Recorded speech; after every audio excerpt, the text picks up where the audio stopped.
ഞാൻ ഈ വികസിത കേരളം കൺവെൻഷൻ പ്രോഗ്രാം ഈ യാത്രൻ്റെ സമയത്ത് ഞാൻ പറഞ്ഞതാണ്, പാകിസ്ഥാൻ ഒരു വന്യമൃഗമല്ല, വൈൽഡ് ആനിമലാണെന്ന് ആരോ എന്നോട് ചോദിച്ചു.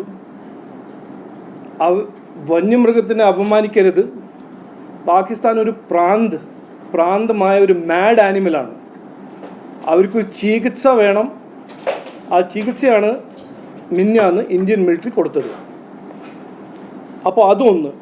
അത് കഴിഞ്ഞിട്ടാണ് ഇന്നലെ ബഹുമാനപ്പെട്ട പ്രധാനമന്ത്രി പറഞ്ഞു, പാകിസ്ഥാൻ്റെ DGMO ആണ് വിളിച്ച് ഒരു സീസ് ഫയറിൻ്റെ ഒരു നെഗോസിയേഷൻ തുടങ്ങുമെന്ന് റിക്വസ്റ്റ് ചെയ്തത്.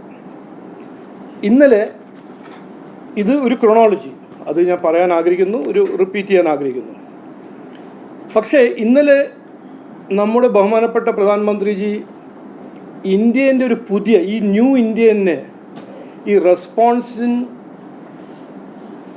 കുറിച്ചും ഇന്ത്യയുടെ ഒരു പുതിയൊരു ഡോക്ട്രിനെ കുറിച്ച് ഇന്നലെ സ്പഷ്ടമായിട്ട്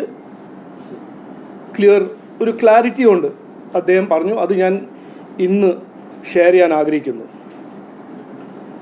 ഇതാണ് ഒരു പുതിയ നോർമൽ. ഇനി വരുന്ന കാലത്ത് ടെറർ ആക്ട് ഒരു വാർ ആക്ട് ആയിട്ടാണ് ഇന്ത്യ കാണാൻ പോകുന്നത്. ഒന്ന്.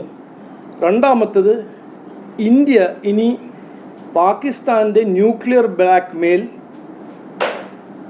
അതിനെക്കുറിച്ച് കേൾക്കാനും സംസാരിക്കാൻ തയ്യാറല്ല. മൂന്ന്,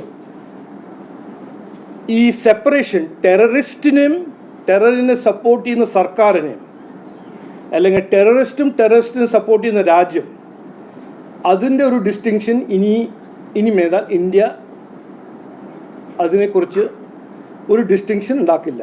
അപ്പോൾ ടെററിസ്റ്റിനെ സപ്പോർട്ട് ചെയ്യുന്ന രാജ്യമാണോ, രണ്ട് ഓർഗനൈസേഷൻസ്, രണ്ട് ഇൻസ്റ്റിറ്റ്യൂഷൻസിന് ഒരേ സമാനമായിട്ട് ഇന്ത്യൻ്റെ റെസ്പോൺസ് ഇന്ത്യ മുമ്പോട്ട് വയ്ക്കാം. ഞാൻ പറഞ്ഞ പോലെ ആ ഡോക്ടറിൻ്റെ ഏറ്റവും പ്രധാനപ്പെട്ട ഒരു പോയിൻ്റാണ്, an act of terror will be seen as an act of war against India and Indians.